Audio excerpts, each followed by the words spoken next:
Alright mga bossing, today is busy day. Busy day kasi lahat kami ay busy. At yan si Boy Baklas na may kinakabit. At ito namang si Kwarong natin is may ginagawang super flat seat ng TMX. At ito naman ang gagawin ko. Gagawin ko itong racing seat na camelback. Yes mga bossing, racing seat na camelback dahil pinagsanib namin ang design na racing seat at camelback. Bale sa harapan niya is racing seat at sa likod naman niya is camelback na triangle ang design. Pero bago yon ay ito pala yung ginawa ng ating Kwarong na super flat seat at ang seat cover nito is bright na Leah type. And because of that magic word, Jerome, sheesh, napakaanga, super flat seat. Wow, ang lupit, sheesh. At kung nalupitan ka sa super flat seat naming pambungad, hintayin mo itong racing seat na camelback sa Puwersa. Let's bolt in, let's go! Yan mga bossing, so okay na yung taas dito sa bandang harapan. So gra-grinderin muna natin lahat para kuminis bago natin siya patungan dito ng triangle na design. So makikita nyo mamaya bossing yung design niya dito pagkatapos nating grinderin. At iyan mga bossing, nag-grinder na ako. At maraming nagtatanong kung ano yung ginagamit nating pad. So sasabihin natin ngayon, ang ginagamit ko pong pad is yung pang bapping. Opo, bapping pad po ang ginagamit ko. So may mga iba't ibang kulay to mga bossing. May gray, may puti, may red. Pero ang pinaka gusto ko is itong gray kasi ito po yung talagang subok ko mga bossing. Pero kahit ano pong piliin nyo is okay lang. Nasa gumagawa naman yan. Kahit anong bala pa ang gamitin, basta talagang magaling, talagang magaling. Sheesh! At syempre, ang pinaka-importante is wag nating mamadaliin ang trabaho para hindi maapura mga bossing. Para pulido ba? Kasi pag inapura nyo mga bossing is maaaring hindi mo makita kung tabingi, kung may makita kang hindi natapalan, ganun ba? Di bali ng mabagal. Ika nga slowly but surely. Gimas mo iya.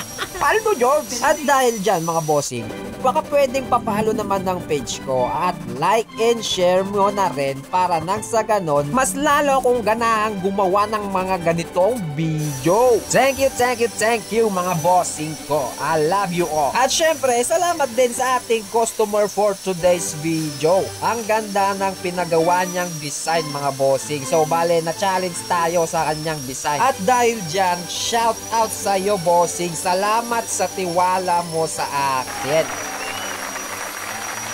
A few moments later. Yan mga bossing, tapos na natin grinderin sa bandang taas kaya ini-sketch na natin dito sa bandang gilid para nang sa ganon is mag-grinder na natin. At yan, ginagrinder ko na nga sa parteng gilid niya. Bale, inuna ko na dito sa harapan para minsanan lang ang pagpalit ko ng bala ng grinder kasi medyo manipis lang yung tatabasan natin dyan sa bandang part na yan. Kaya dapat tayong magpalit ng mas maliit na bapping pad. Yes, mas maliit ang ginagamit ko dyan mga bossing. Para nang sa ganon, hindi lumagpas sa lininyan natin kanina. Alright! Yun mga bossing, so tapos na nating grinderin lahat ng mga tinapal nating foam.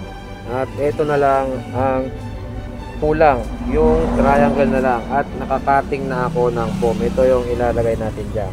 Didikit natin dyan, tapos grinderin natin ulit. So bale ang ginawa ko pala dito mga bossing is inislant ko niya. Ay naggulaw, inislant ko. Naggulo nga talaga. Inislanting ko yung pagkatabas dito sa magkabilang side ng design na triangle dito sa tapos na, tapos na nga.